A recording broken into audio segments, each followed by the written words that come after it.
Bom dia! Está começando o programa Médico da Família. Hoje é terça-feira, dia 12 de agosto. O uso de drogas causa dependência química, uma doença que é considerada um transtorno mental e afeta a saúde mental, obviamente, física e levando algumas pessoas até a morte. A cada ano, cerca de 8 mil pessoas morrem em decorrência do uso de drogas lícitas e ilícitas no Brasil. Em muitos casos, os jovens fazem associação de entorpecentes e outras drogas, como o álcool, o que pode trazer danos irreparáveis à saúde. No programa de hoje, nós vamos saber que consequências o uso dessas substâncias podem provocar para a saúde. E para falar mais sobre o assunto, eu recebo hoje o médico psiquiatra Dr. Gilberti Antônio de Souza. Dr. Gilberti, mais uma vez, um grande prazer tê-lo aqui com a gente. Doutor, para a gente começar, o senhor poderia explicar para a gente, para os telespectadores, qual que é a definição de droga? Nós podemos começar para tirar um mito. Porque toda palavra técnica, todo o termo técnico, quando cai na população, a população dá o termo que quer. Então, se nós perguntarmos aí para qualquer pessoa que é droga, vai falar que é alguma coisa ruim, que é alguma coisa que faz mal, que é alguma coisa que não tem valor. Exemplo, droga de vida, droga de trabalho, droga de namorado, ou seja, valor pejorativo. Entretanto, droga é um termo técnico. E a Organização Mundial de Saúde conceitua a droga como qualquer substância natural ou sintética que, introduzida no organismo vivo, traz pelo menos uma alteração. Por exemplo, todas as vezes que eu respiro, eu coloco ar nos pulmões, eu estou ingerindo uma droga. Oxigênio é uma droga. E ele vai lá no pulmão e vai atravessar e vai ajudar a levar o oxigênio lá para as diferentes partes do corpo. Se eu tomo um gole de água, eu estou tomando uma droga, tecnicamente falando, H2O. Então, droga, no seu sentido técnico, é qualquer substância que possa alterar alguma função do organismo. Na concepção popular, é alguma coisa ruim. Quais os tipos de drogas que existem, doutor Gilberti? Nós temos uma grande quantidade de drogas. Nós podemos fazer algumas classificações. A primeira classificação seria: a droga ela é lícita ou ilícita? Se ela é lícita, é aquela que ela é legal, pode ser comercializada. Por exemplo, café, álcool. Álcool é uma droga lícita. Drogas ilícitas são aquelas que são ilegais, seja o seu consumo, seja o seu comércio, seja a sua fabricação. Exemplo, maconha, cocaína, crack. Esse é o primeiro tipo de classificação.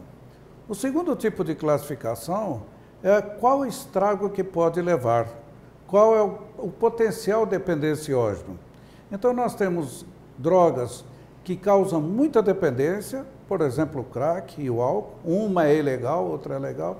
E temos drogas que levam mais tempo para causar dependência. Por exemplo, a maconha, por exemplo, o café. Uma é ilícita, outra é lícita. A outra classificação que nós podemos ter é aquela classificação se ela limita a capacidade do indivíduo ou não, ou se ela restringe as atividades cerebrais.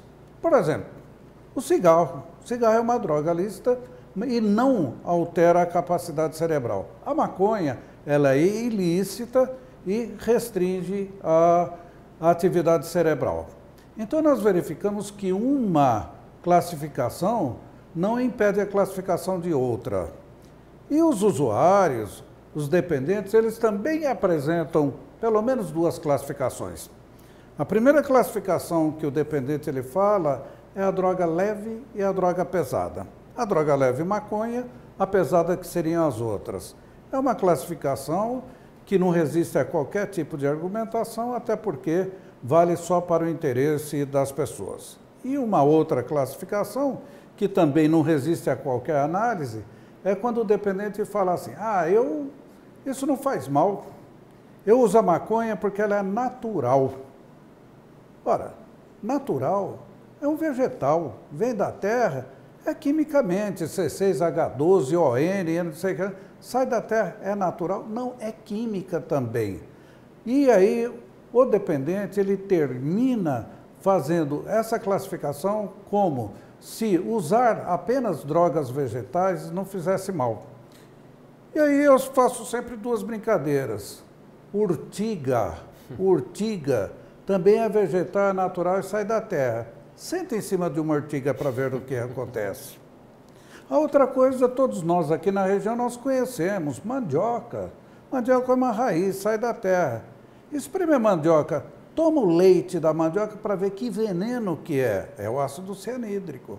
Então as classificações servem não só para explicar, mas no caso dos dependentes servem para dar a eles uma tranquilidade de que poderiam estar fazendo alguma coisa de bom para si mesmo, se enganando. As drogas lícitas, elas são menos prejudiciais? Não.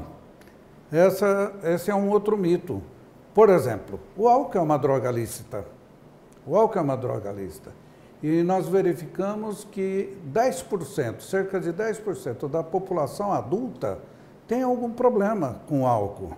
E aí nós verificamos todos os anos muitas mortes do álcool por conta de cirrose, por conta de infarto agudo do miocárdio, porque afeta o coração.